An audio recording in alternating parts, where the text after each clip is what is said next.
8h09, Europe 1 va plus loin. Ce matin, enquête Nikos sur le développement des véhicules autonomes. Les véhicules autonomes, ces engins sont-ils fiables?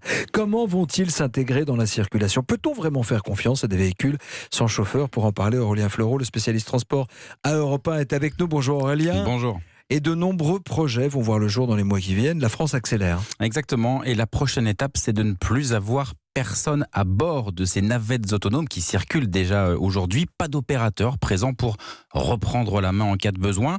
Alors il y aura toujours une supervision, mais elle se fera à distance. C'est ça la grande nouveauté. Et pour en arriver là, la France mène deux actions parallèles. D'abord, on est obligé de faire évoluer notre cadre législatif. Ça, ce sera dans la loi Pacte. Et puis, on investit massivement plus de 110 millions d'euros sur une quinzaine de projets. Alors justement, parmi ces projets, il y a celui de Toulouse. Et vous, oseriez-vous monter dans un véhicule autonome sans aucun opérateur à bord? Reportage du correspondant d'Europe 1, Benjamin Péter. Pas de volant, pas de pédale, juste une quinzaine de places comme dans n'importe quel transport en commun et tout autour une profusion de capteurs pour localiser la navette, assurer la sécurité des passagers et de son environnement. Alexandra Marlier, qui est chef de projet chez EasyMile, a accepté de tester la fiabilité de la navette en se mettant face à elle sur leur piste d'essai. On voit que la navette s'arrête. Si on repart, la navette nous suit en adaptant sa vitesse. Et ensuite, donc, si on se décale, on simule un obstacle brutal.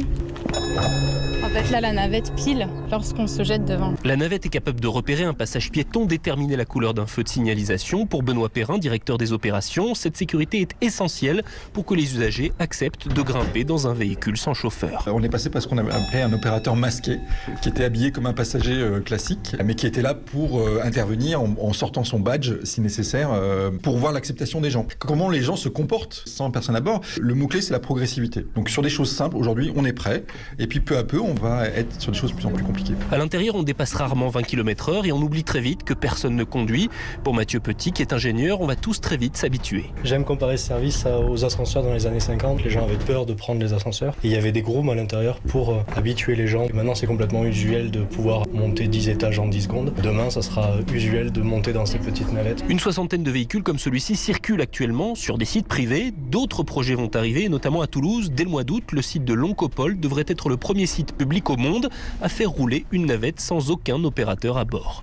Sur la base de Franck Azal à Toulouse, Benjamin Péter, Europe 1. J'ai entendu le reportage de Benjamin Péter, mais Aurélien, des projets comme celui de Toulouse, il y en a une quinzaine un peu partout en France. Oui, par exemple ce matin, seront présentées les navettes qui vont circuler sur des voies réservées sur le plateau de Saclay dans l'Essonne. Ça va commencer dans quelques semaines. Vous aurez aussi un service de navette qui va arriver à l'aéroport de Nantes, là spécifiquement pour compléter le réseau de tram. Et puis du côté de Montpellier, une start-up finalise son projet de livraison de colis par droïde, des robots livreurs directement dans les commerces du centre-ville. Tous ces projets sont soutenus par l'État qui a choisi 2 consortiums chargés de les développer. On y trouve des constructeurs automobiles, Renault, PSA, des équipementiers comme Valeo, mais aussi des collectivités et des opérateurs de transport en commun. En fait, c'est principalement dans les transports en commun qu'on va les avoir en fait. Oui, ces navettes collectives ou ces robots-taxis parfois seront utiles sur des trajets courts pour aller à la gare, chez le médecin, faire quelques courses, aussi bien dans les zones rurales que périurbaines. Et puis ensuite, direction les centres-villes. Mathieu Dunant est directeur de l'innovation à la RATP. Il pilote 3 projets, dont un totalement inédit. L'insertion de navettes autonomes dans le pire trafic de France, en plein Paris. Ce sera dans le 13e arrondissement. Et forcément, ça nécessite quelques adaptations. Mais c'est aussi travailler sur des questions techniques, comme par exemple le lien avec les infrastructures. On parle beaucoup de feux rouges connectés et de carrefours connectés. C'est quelque chose qu'on va expérimenter à cette occasion. C'est vraiment l'ensemble de l'écosystème urbain qu'on s'attache à étudier avec cette expérimentation. Aurélien, est-ce qu'on sait quand on conduira vraiment des voitures individuelles 100% autonomes? Enfin, conduire, c'est un grand mot. Ouais, justement, si vous voulez lire sur la banquette arrière tout en roulant, ce ne sera pas avant 2030, voire même 2040, disent les constructeurs, même si on fait des progrès. PSA et Renault sont en train de faire des tests sur des tronçons d'autoroute, principalement pour évaluer à quelle vitesse elles seront autorisées à rouler, parce qu'on peut dire que clairement, la technologie fonctionne.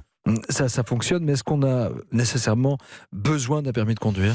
Ça, c'est en train d'être discuté. On ne sait pas exactement encore parce que la voiture autonome, 100% autonome, elle n'existe pas encore. Donc, ce sera en train d'être décidé.